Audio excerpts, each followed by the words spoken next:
মনে রাখবেন, যেই মেয়ে, যেই মহিলা নষ্ট হয়ে যায়, মেয়ে যদি চরিত্রহীন হয়, মেয়ে যদি অপবিত্রা হয়, মেয়ে যদি খারাপ হয়, তো এটা বিরানি পৌঁছলে জাগাত রাখুন যায় না, একবারে দূরের ডাস্টবিনে ফেলে দিতে হয়।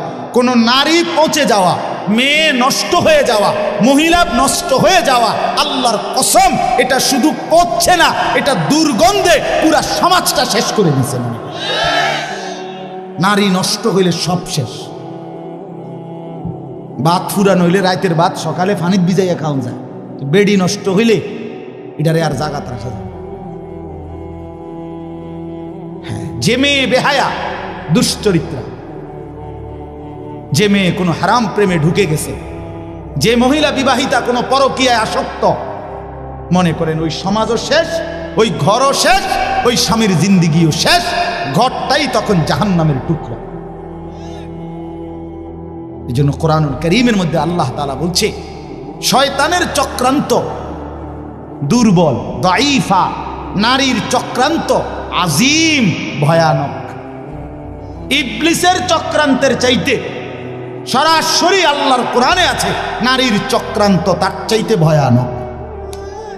নারী অসৎ হইলে শেষ।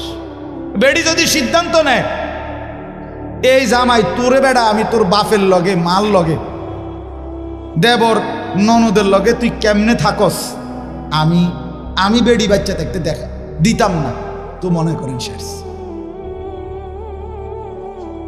বুঝেন নাই? মহিলা যদি সিদ্ধান্ত নেয় আমি আমার জামাইরে, জামাইয়ের আপন মা বাবার সাথে, জামাইয়ের ভাই বোনের সাথে চলতে দিব না, তো এর চাইতে দুর্ভোগ আর লাঞ্ছনা ওই ফ্যামিলিতে আর হয়। এজন্য মাদের ইসলাহ খুব দরকার, বোনদের ইসলাহ খুব দরকার, নারীর সংশোধন খুব দরকার। কোরআনুল কারীমে আছে, ইন্নামা ইউরিদুল্লাহু লিইউযহিবা আনকুমুর রিজসা আহলাল বাইত। আল্লাহ বলে, নারী তোমাকে আমি বললাম, মুসলিম নারী, ওয়াকারনা ফি বুয়ুতিকুন্না, তুমি ঘরে অবস্থান করো, ওয়ালা তাবাররাজনা তাবাররুজাল জাহিলিয়াতিল উলা, তুমি বেপর্দা বাহিরে ভিন নারী, অসভ্য নারী, জাহেল মূর্খ নারীদের মতো বের হইও না। 3, ওয়া আকিমনাস সালাহ, আল্লাহ বলছে কোরআনে, নারী তুমি 5 ওয়াক্ত নামাজ পড়ো, ওয়া আতিনাজ যাকাত, বছর শেষে হিসাব করে তোমার স্বর্ণ রৌপ্য গহনা অলংকারের যাকাত প্রদান করো। আর 5 নাম্বার, ওয়া আতিইনাল্লাহ ওয়া রাসূলা, আল্লাহ এবং রাসূলের আনুগত্য করো। আল্লাহ বলে, নারী কেন বললাম? এই আল্লাহ তখন বলছে, আমি আল্লাহ চাই তুমি নারীর মাধ্যমে তোমার পুরা ঘরটাকে পবিত্র করে দিতে। যে নারী নামাজি, যে নারী চরিত্রবান, কসম আল্লাহ, সে ঘর পুরা পবিত্র হয়েছে। আল্লাহ আমাদের বোনদেরকে তৌফিক দান করেন, আল্লাহ আমাদের মাদেরকে তৌফিক দান করেন। হা বাপ, আপনারা যত্নবান হন।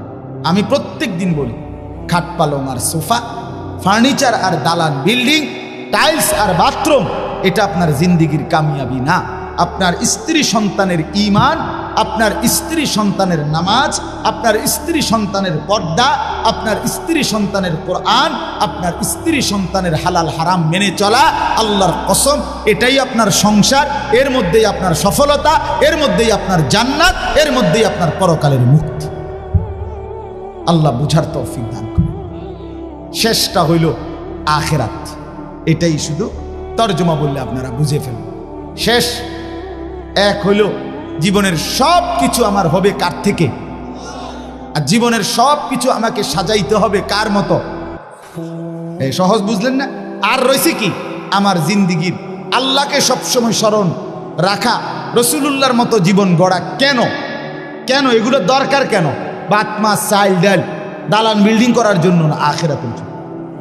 আমার কবর, আমার হাসর, আমার মিজান, আমার ফুলসেরাত, আমার পরকাল, আমার আখিরাত, আমার জান্নাত, আমার জাহান্নাম থেকে মুক্তি, এর জন্য আমাকে তাওহীদ ঠিক রাখা, রাসূলুল্লাহর অনুসরণ ঠিক রাখা, এটা জরুরি। তাহলে আমার জীবনের 3টা জিনিস, তাওহীদ, রিসালাত, আখিরাত। বলেন আবার কোন? এইবার তর্জমা শুনুন, তাইলে কথা শেষ। আল্লাহ তাআলা বলেন, বিসমিল্লাহির রহমানির রহিম, কোরআনুল কারীমের 75 নম্বর আয়াত। আরে সূরা কত নাম্বার? সূরা কিয়ামা, কিয়ামত আর কি। আল্লাহ তাআলা বলেন লা উকসিমু বিয়াউমিল কিয়ামা, আমি আল্লাহ কসম করছি কিয়ামত দিবসের। আমি কসম করছি বান্দা, আমি কসম করে বলছি কিয়ামত নিশ্চিত। আল্লাহ কসম করলে, এমনিতে বললেই তো আল্লাহর কথা 100 সত্য, সেখানে আল্লাহ আমাদের বিশ্বাস আরো হওয়ার জন্য কসম করছে। এরপরে আখিরাতকে ভুলে যাওয়া বুদ্ধিমানের কথা বলেন না, বুদ্ধিমানের কাজ। আল্লাহ আমাদেরকে বুঝ দান করেন। ওয়ালা উকসিমু বিন-নাফসিল লাওয়ামা, আল্লাহ বলেন 2 নম্বরে আমি আরো কসম করছি ওই অন্তরের, যেই অন্তর মানুষকে গুনাহের প্রতি তিরস্কার করে, নেক কাজের প্রতি আহ্বান। এমন একটা দিলের যদি কাউকে আল্লাহ এমন একটা দিলও দান করে, বড় মোবারক, বড় মোবারক, বড় ভাগ্যবান। এটাকে নফসে মুমিনাও বলে, নফসে লাওয়ামাকে। মানুষের ভিতরের এই প্রবৃত্তি, মানে আমাদের ভেতরের চাহিদা, প্রত্যেকের ভিতরে এই চাহিদা, এই নিয়ামতটা যদি না থাকতো দুনিয়া চলতো না। দুনিয়া চল, আপনি বইয়া রয়েছেন কি ওড়ো না, মনে হয় না, বাদ খাইতে না মনে হয় না, চলো না আইটে না, ভাল লাগে না, আপনি সাদা কথা ঠিক কিনা বলেন না কেন? মানে এইটা যদি না থাকতো ভিতরে প্রবৃত্তি, চাহিদা, সব তস্তস হয়ে যেত, সব তস্তস হয়ে যেত। তো এই প্রত্যেক মানুষের নফস, ভিতরের চাহিদা, নফস এটা 3 প্রকার। কয় প্রকার? 3। প্রথম, প্রত্যেক আত্মার প্রথম চাহিদা গুনাহের দিকে আহ্বান। মন প্রথম চায় গুনাহ করতে, মন প্রথম চায় অলসতা, মন প্রথম চায় অবহেলা, মন প্রথম চায় নাফরমানি, মন প্রথম চায় অবাধ্য। 60 বছর যার ফজরের নামাজ কাজা হয় নাই, ওই ব্যক্তির মনেও প্রথম শয়তান অথবা নফস তাকে ধোকা দেয়। আচ্ছা উঠতে পারি, সবসময় তো রাহো না। ইন্নান নাফসা লাআম্মারাতুম বিসসু, প্রত্যেক মানুষের অন্তর প্রথম গুনার দিকে আমন্ত্রণ করে। কিসের দিকে? এটাকে বলা হয় আপনার প্রথম নফসে আম্মারা, যেটা গুনার দিকে ডাকে। 2 নাম্বার হলো নফসে লাওয়ামা, ভিতরে এমন একটা প্রবৃত্তি তৈরি করা, যেই প্রবৃত্তি, যেই চাহিদা আমাকে যখনই গুনাহ হয় তখনই তিরস্কার করে। আহা কি করল, আহা কি করল, এটা কেন করল, মিথ্যাটা কেন বললাম, চুরিটা কেন করলাম, লোকটাকে কেন গালি দিলাম, নর্তকী কেন দেখলাম, নাচ গান কেন দেখলাম, লোকটাকে ওজনে কম দিলা কেন, এই বেটার উপরে জুলুম করলা কেন। এই যে বিবেকের দংশন, বিবেকের দংশন, অনুভূতির টানাপোড়ন, নিজের কলিজার মধ্যে জ্বলা পোড়া। আহা নামাজটা ছুটে গেল, আহা আর একটু আগে দাঁড়াইলে জামাতটা পাইতাম, আহা প্রথম রাকাতটা কেন পাইলাম, কেন কেন ফজরের নামাজটা জামাত ছুটে গেল। এই যে একটা অস্থিরতা, এই যে একটা বেচাইনি, বেচাইনি। আজকে সারাদিনে হায় হায় একবারও আল্লাহকে ডাকলাম, একটু কোরআন শরীফও করতে পারলাম না, কাউকে 10টা টাকা দান করতে পারলাম না। এই যে কোনো নেক আমলের প্রতি একটা অস্থিরতা, গুনাহের প্রতি একটা নিজের অস্থিরতা, কেন করলাম, এই কেন আমল ছুটে গেল, এতটুকু চাহিদা যদি কোনো দিলের মধ্যে থাকে, এটাকে বলা হয় নফসে লাওয়ামা। এর থেকে নিচে মুমিনের নামা উচিত না। এর থেকে নিচে নামলে তারে মুমিনের অন্তর বলে না, তারে ইমানদার বলে না। দৈন্তান্না কান্না রাসূলুল্লাহ সাল্লাল্লাহু আলাইহি সাল্লাম বলেন, ইজা সাররাতকা হাসানাতুকা ওয়া সাআতকা সাইয়্যাতুকা ফাআনতা মুমিন। নেক কাজ করলে যদি তোমার ভাল লাগে, গুনার কাজ করলে যদি তোমার কষ্ট লাগে, তাহলেই তুমি মুমিন, তাহলে এখনো তোমার ঈমান। কিন্তু বছরের পর বছর গুনার পরেও যখন বিবেকের কোনো দংশন নাই, তোমার ঈমান নাই। নাউজ, এটাই আমি বলতে চাইছি। প্রথম 10টা বছরে কেন মনে পড়লো না বিবি বাচ্চাকে টেলিভিশন থেকে ফেরানো দরকার? 10টা বছর টানা কেন মনে পড়লো না দাড়ি কাটা বন্ধ করা দরকার? 30 বছরে কেন মনে পড়লো না বিড়ি সিগারেট খাওয়া ছেড়ে দেওয়া দরকার? 20 বছরে কেন মনে পড়লো না সুদ ঘুষ ওজনে কম দেওয়া, মিথ্যা বাটপারি কামাই ছেড়ে দেওয়া দরকার? আপনার দিল আর দিল নেই, আপনার অন্তর আর ভেতরটা কি মরে গেছে। আল্লাহ আমাদেরকে হেফাজত করে। আর 3 নাম্বার হলো নফসে মুতমাইন্না, অন্তর আল্লাহর মহব্বতে রসুলের অনুসরণ করতে করতে, কোরআন সুন্নাহ আমল করতে করতে এক সময় এভাবে হয় যে সারাক্ষণ নেক কাজ করতেই মন চায়, গুনার কল্পনাও আসে না। এটাকে বলে নফসে মুতমাইন্না, উন্নত নফস। এই নফসকে সরাসরি আল্লাহ ডাক দিয়ে নিজের কাছে নিয়ে আসে। তো আল্লাহ বলেন ওয়ালা উকসিমু বিন নাফসিল লাওয়ামা, আমি আল্লাহ কসম করছি ওই অন্তরের, যেই অন্তর তিরস্কার করে, গুনাহ হলে তিরস্কার করে, নেক কাজ ছুটে গেলে তিরস্কার করে। এতটুকুও আমি আল্লাহর পছন্দ না। এতটুকু হলেও কি পছন্দ, এর থেকে নিচে নামবা না। এরপরে আল্লাহ বলেন, তরজমাগুলো শুধু শোনেন, আয়াহসাবুল ইনসানু আল্লান নাজমাআ ইযামা। আল্লাহ বলেন, হায় মানুষ, তোমরা কি এই ভেবেছ যে আমি আল্লাহ তোমাদের কবরস্থ লাশ, এগুলা মাটির সাথে মিশে যায়, হাড্ডি গুড্ডি গোস্ত মাংস সব, আমি সেই জীর্ণ হাড্ডি, সেই শুকিয়ে উড়িয়ে যাওয়া ছিন্ন ভিন্ন হওয়া হাড্ডিগুলো আমি আল্লাহ বুঝি আর ফেরত আনতে পারবো না? আমি বুঝি এগুলোকে হাসরের মাঠে একত্রিত করতে পারবো না? এটা মনে করো না। অসংখ্য মানুষ মনে করে, কাফের মুশরিকরা মনে করে, বলে অনেরও মানুষ না। আমার লোকে চল, আমি দেখাই, আমি দেখছি, আমি এমন লোক দেখছি যে ডাকাত, কোটি কোটি টাকার মালিক, সে সরাসরি হুজুরে কইতেছে জানাজার নামাজ পড়ছে, জানাজার নামাজে হুজুরে কবরের আজাবের কথা কইছে 2-3 মিনিট, এই মনে 4-5 মিনিট। এর কারণে মনে 2-1 নেতা বক্তৃতা দিতে আসছেন, ওই এবার একটু বেশি কয়ে লাইছে, 4-5 মিনিট এবার গায়ে লাগছে। বুঝছেন নি কথা? এবার বিরাট নেতা, এক লাইন শুদ্ধ কুল্লু নাফসিন যায়িকাতুল মাউত, এইটাও কইতারেন। অসংখ্য মানুষ জীবনে দেখছি এই জানাজার সামনে আইয়া বক্তৃতা মারে, কুল্লু নাফসিন যায়িকাতুল মাউত, কুল্লু নাফসিন। তুই এটা কিতা গলি বেড়া? তুই যেহেতু একটা জানাজাই ফরজ, তুই তো কমপক্ষে এই লাইনটা ঠিক করা দরকার আছে। না, এটা নেই, কুল্লু নাফসিন, কুল্লু নাফসিন, এটা এই হোয়াদের বেড হইতারি। বুঝছেন না কথা?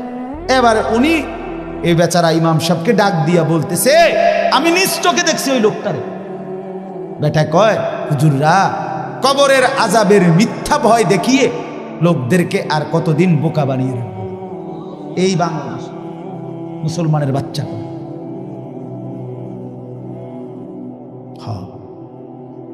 চিন্তা করছেন? আমি গত বছর খুলনায় এক চিল্লা সময় লাগাইছিলাম, আগস্ট মাসে, পূর্ণ 40 দিন। প্রায় 15 জন আলেম আমার সাথে ছিল, 30 জন সাথী, এর মধ্যে 15 জনই মোহতামি নিয়ে আমি এক চিল্লা সময় লাগাইছিলাম গত বছর। আপনার আলহামদুলিল্লাহ 40 দিন পরে 17টা জামাত নিয়ে কাকরাইল আসছিলাম, 270 জন, এর মধ্যে 57 জন আলেম। খুলনার সবচেয়ে বড় আলেম, করাচি হজরতের খলিফা, উনিও চিল্লে বেড়েছে। আলহামদুলিল্লাহ। যাই হোক, তো ওইখানে আমি 4টা প্রাপ্তবয়স্ক অনার্স পড়ুয়া যুবক, আমি নিজে কথা বলছি এদের, ওরা সরাসরি বলছে যে আল্লাহ বলতে কিছু আছে। আমি মোটেই বিশ্বাস করি। মুসলমানের বাচ্চা,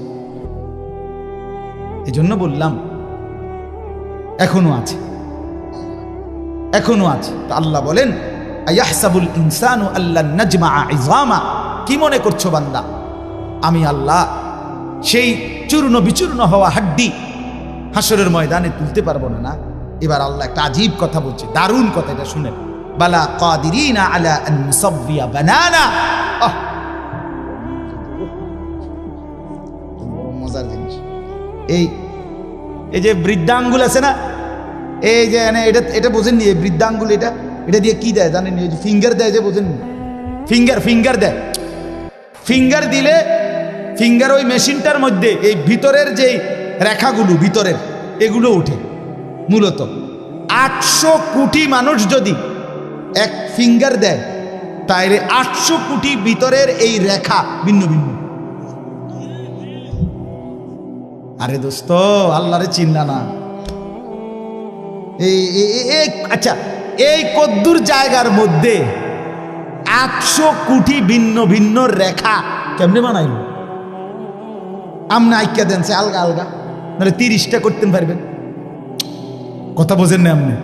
এটার লগে এটার মিল নাই, এরকম বেমিল বেমিল বেমিল করে করে নলে কয়টা মানে একদ্দুরের ভিতরে, একদ্দুর কাগজের ভিতরে আপনি একদ্দুরের ভিতরে আঁকা দেন সে 30টা নাহলে 300টা, 800 কোটি, 800 কোটি। সুবহানাল্লাহ, কি কারিগর মহান মাওলা! এতটুকু জায়গার মধ্যে কিভাবে এই রেখাগুলো, নাহলে এই ফিঙ্গার দিয়ে আলাদা আলাদা বোঝে কেমন? আমার সৌদি আরবে আমরা হজ্জের মহিলা আমরা লগে বেডি রোমে যার লগে সিট দিছে হে বেডির লগে রাগ কইরা না আমি এন্দে ঘুমাইতাম না, এই কথা কইয়া ঝগড়া কইরা একের কিচ্ছু না নিয়া, কোনো একটা কাগজপত্র কিছুই না নিয়ে বেডির লগে সেটতে গেছে রোমের থেকে। আমরা শোয়ার থেকে উঠতে শুনি বেডি নেই, হায় হায় লগের গুণ কইতেছে কিচ্ছু নিছে না। এখন এই মহিলারে বাইর করবো কিভাবে? কোনো ব্যবস্থা নাই বের করার। কোথায় খুঁজবে? মহিলা তো কিছু দেখাইতেও পারবে না, কোনো কাগজ নাই, কিছুই নেয় নাই, পাসপোর্ট টাসপোর্ট ভিসা কিচ্ছু না। অস্থির আমরা। রাত্র 11টা বাজে মোয়াল্লেমের কাছে ফোন আসছে ওই সৌদি অফিস থেকে, আপনাদের হাজি মহিলা নিয়ে যান। এবারে মোয়াল্লেম নিয়ে আইছে। মোয়াল্লেম সাহেবরে জিজ্ঞাসা করলাম আপনি এই বডিতে কেমনে আনলো, ওনারা পাইলো কেমনে, চিনলো কেমনে? আমার গো লোক যে কয় যে অটোমেটিকলি ওই মহিলার কিছুই নাই দেখা তার ফিঙ্গার নিছে, এই ফিঙ্গার দিছে আর এই তো পুরা বায়োডাটা কম্পিউটারে চলে আসছে। কথা বুঝছেননি আমার? এই কথাটার অর্থ হইল এখানে আল্লাহ তাআলা বলেন সুবহানাল্লাহ, বালা কাদিরিনা আলা আন নুসাওয়িয়া বানানা। এই বানানা শব্দের অর্থ হইল আঙ্গুলের অগ্রভাগ, ফিঙ্গার। ফিঙ্গার এই কুদ্দুর জায়গা। আল্লাহ বলে হাসরের ময়দানে ওই প্রথম ব্যক্তি আদম থেকে ইসরাফিলের ফু পর্যন্ত যতগুলো মানুষ আমি বানাইছি, প্রত্যেকের এই আঙ্গুলের ভিতরে যে রেখা আলাদা আলাদা দিছিলাম, ওই হুবহু ওইটা মিলাইয়া ফেরত আমি। এখন ফিঙ্গার দিয়ে রাখো, হাসরের ময়দানে আবার ফিঙ্গার দিলে ওই হুবহু আগের ফিঙ্গার ফেরত পাইবা। বালা কাদিরিনা আলা আন নুসাওয়িয়া বানানা। আমি শুধু হাড্ডি ফেরাবো না, আমি শুধু বান্দা গোশত ফেরত দেব না, আমি আঙ্গুলের ভেতরের রেখাগুলো পর্যন্ত ফেরত দিয়ে দেব। বাল ইউরিদুল ইনসানু লিয়াফজুরা আমামা। তবুও বান্দা মানুষ তার অগ্রভাগ নিজের বর্তমান অবস্থা নিয়ে তো নাফরমানি করে, এমনকি পরবর্তী অবস্থা নিয়েও নাফরমানি করে। কি নাফরমানি? ইয়াসআলু আইয়ানা ইয়াউমুল কিয়ামাহ। আল্লাহ বলে নাফরমান ইমানদার মুত্তাকি নেককারদেরকে ব্যঙ্গ বিদ্রুপ করে জিজ্ঞেস করে কখন হবে কিয়ামত। কয় না কা কি হুজুর, কত কিছুই তো কোন, কিচ্ছু তো দেখি না। কথা বুঝেন নাই? আল্লাহ বলে ফাইদা বারিকাল বাসার, সত্যি সত্যি কিয়ামত হবে বান্দা। ইসরাফিল ফু দিবে, তখন কিন্তু চোখের মধ্যে দ্বিধা লেগে যাবে, ধাঁধা লেগে যাবে। আহা কি হলো, আহা কি হলো? সব যে কাঁপতে শুরু করলো, সব যে নড়তে শুরু করলো। আল্লাহ কোরআনে বলেন ইন্না জালজালাতাস সাআতি শাইউন আযীম। ইসরাফিল ফু দিবে, কিয়ামত শুরু হবে, গোটা সৃষ্টি জমিন একসাথে ভূমিকম্পে কাঁপতে শুরু করবে।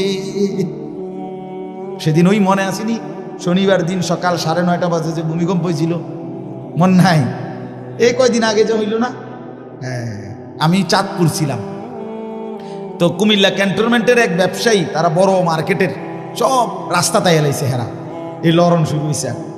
পরে আমারে ফোন দিছে, আমি ফোন রিসিভ করছি। আমি চাঁদপুর মাদ্রাসার ভবন নড়তেছে এরকম আমরা এনে।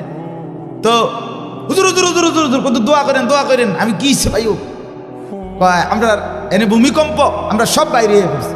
আমি না ভাই দোয়া করে লাভ নাই, আমার এনে লড়ে কি, আমি কি দোয়া করবো? আমি তো দৌড় ঘুরে আছি, ঠিক কিনা বলেন না? আমি স্ত্রী থাকলে না আপনার লেগে দোয়া করতাম, আমি তো কি রূপে আছি। আহা ফাইদা বারিকাল বাসার। আল্লাহ বলে ইসরাফিল ফু দিলে কিয়ামত সত্যি সত্যি শুরু হবে বান্দা, চোখ তখন দাদা লেগে যাবে। ও খাসাফাল কামার, চন্দ্র চাঁদ আলোহীন হয়ে যাবে। ও জুমিয়া আশ-শামসু ওয়াল কামার, সূর্য চন্দ্র একাকার হয়ে যাবে, কিচ্ছুতে কোনো আলো থাকবে না। ইয়াকুলুল ইনসানু ইয়াউমাইদিন আইনাল মাফার। মানুষগুলো দিক বিদিক মাতালের মতো ছুটতে ছুটতে দৌড়তে দৌড়তে একে অপরকে জিজ্ঞেস করে বলবে আইনাল মাফার, ভাইয়া পালাবো কোথায়, আশ্রয় কোথায়, দাঁড়াবো কোথায়, লুকাবো কোথায়? কাল্লা লা ওয়াজার, রব্বুল আলামিন বলেন না বান্দা, আজ জমিনে কোথাও আশ্রয় নাই। ইলা রব্বিকা ইয়াউমাইদিনিল মুস্তাকার, আজকে শুধুই কেবল তোমার রব আল্লাহর কাছেই আশ্রয়। আজ কিয়ামতের ময়দানে যেতেই হবে। আজ জমিনের কোথাও থামবে না ভূমিকম্প, কোন জায়গায় গিয়ে তুমি আর মাটিতে স্থির হইতে পারবা না। ইউনাব্বাউল ইনসানু ইয়াউমাইদিন বিমা কদ্দামা ওয়া আখার, আল্লাহ বলে হাসরের ময়দানে দাঁড় করিয়ে আমি আল্লাহ, তুমি বান্দা যা কিছু নিজে আমল করেছ, যা কিছু তোমার পরবর্তীতে রেখে গিয়েছ, সবটা তোমাকে জানাবো। তোমার নামাজ এদ্দুর, তুমি মাদ্রাসায় দিয়েছ, তুমি মসজিদে দান করেছ, সেখানে নামাজ পড়েছিল এত হাজার মানুষ, তাদের সওয়াবও তোমার নামে আসছে এদ্দুর, দুইটা মিলাইয়া তোমারে দেখাবো। তুমি নিজে টেলিভিশন দেখছো এদ্দুর, তোমার রেখে যাওয়া টেলিভিশনে পরবর্তী 10 বছর তোমার বউ বাচ্চারা দেখে গুনাহ কামাইছে এদ্দুর, সেটাও জমা হইছে তোমার নামে মোট এদ্দুর। বিমা কদ্দামা ওয়া আখার, আল্লাহ বলে তোমারটাও দেখাবো, তোমার রেখে যাওয়াটাও দেখাবো, নেকটাও দেখাবো, গুনাহটাও দেখাবো। বালিল ইনসানু আলা নাফসিহি বাসীরা, আল্লাহ বলেন বরং আমি শুধু ইউনাব্বাউ শোনাবো না, তুমি বান্দা নিজেই তোমার চোখে সচক্ষে তোমার আমলনামার মধ্যে দেখবা।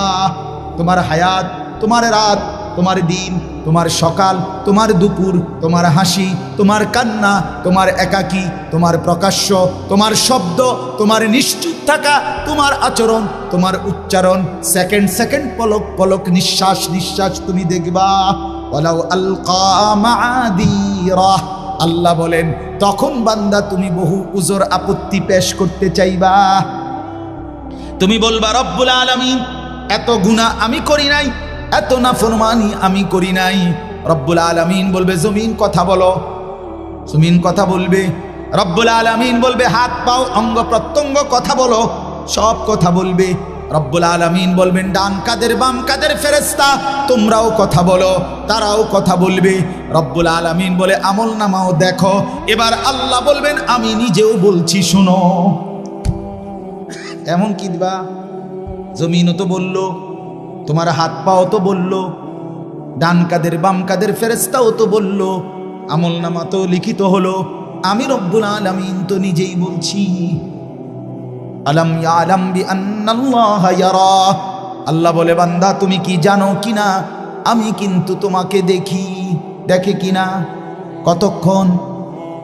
কতক্ষণ বলেন বন্ধু, কতক্ষণ? রাত গভীরে আল্লাহ বলেন আমি বান্দা জেগে আছি। আহা 2টা বাজে যুবক, ডানে বামে তাকাইয়া তুমি দেখলা কেউ জেগে নাই। মা ঘুমিয়ে গেছে, বাপ ঘুমিয়ে গেছে, বোন তুমি আমার দেখলা ডানে বামে কেউ নাই। তুমি আলাদা রুমে লেফের নিচে কম্বলের নিচে, এবার মোবাইলে তুমি উলঙ্গ ছবি আর নর্তকীর নাচ, অথবা তুমি বোন পরের ছেলেকে নিজের রূপ আর নিজের উলঙ্গ দেহ দেখাইবা শুরু করলা। আল্লাহ বলেন আনিস পৃথিবী ঘুমিয়ে গেছে, আমি কিন্তু জেগে আছি, আমি কিন্তু দেখছি, আমি তো দেখছি, আমি তো ঘুমাই নাই। আমার মতো মনিবকে সামনে রেখে কেমনে মনটা খুলতে পারলা, করতে পারলা বলেন? আল্লাযী ইয়ারাকা হিনা তাকুম, আল্লাহ বলে বন্ধু আপনি দাঁড়াইলেও আমি দেখি। ওয়া তাকাল্লুবাকা ফিস সাজিদিন, আমার নামাজি বান্দাদের সাথে রুকু সেজদা করলেও আমি দেখি, আমি তো দেখি। লা তাখুযুহু সিনাতুন ওয়ালা নাওম, আমি তো তন্দ্রাও যাই না, ঘুমও যাই না। লা ইয়াযিল্লু রাব্বি ওয়ালা ইয়ানসা, আমি কারো কথা ভুলে যাই না, আমি কখনো পথ হারাই না। ওমা মাসসানা মিন লুগুব, আমাকে কোনো ক্লান্তি স্পর্শ করে না। 7 আসমানের উপর 7 তবক জমিনের নিচ আমি এক নজরে বরাবর দেখি। দেখে কিনা বন্ধু? চলেন দোস্ত আমার, বন্ধু আমার, কুয়াশায় ঘেরা এই ফুটা ফুটা পানি পড়ছে গায়ের মধ্যে। এমন গভীর রজনীতে রাত 12টা বাজে। চলেন মাওলাকে ডাক দিয়ে বলি, মাওলা পেছনের জিন্দিগির গুনাহ ছেড়ে দিলাম, আর করব না, ওয়াদা দিলাম। আমি মাওলা লজ্জিত, মাফ চাইলাম। আল্লাহ বলে, বান্দা দিল থেকে যদি বলো, যদি সত্যি সত্যি বলে থাকো বান্দা, আমিও ওয়াদা দিলাম আসমান ছোঁয়া গুনাহ মাফ করে দেব, পাহাড় পরিমাণ গুনাহ মাফ করে দেব, সমুদ্রের ঢেউ পরিমাণ গুনাহ মাফ করে দেব। তবে সত্যি সত্যি বলো, দিল থেকে বলো, আন্তরিকতা নিয়ে বলো, গুনাহ ছেড়ে দিবা কিনা বলো, আর করবা না বলো, আমি লজ্জিত বলো, তাইলে আমি আল্লাহ গফারতু লাকা ওয়ালা উবালি, আমি কোনো পরোয়া না করে মাফ করে দেব। আল্লাহ আমাদেরকে মাফ করে দেন।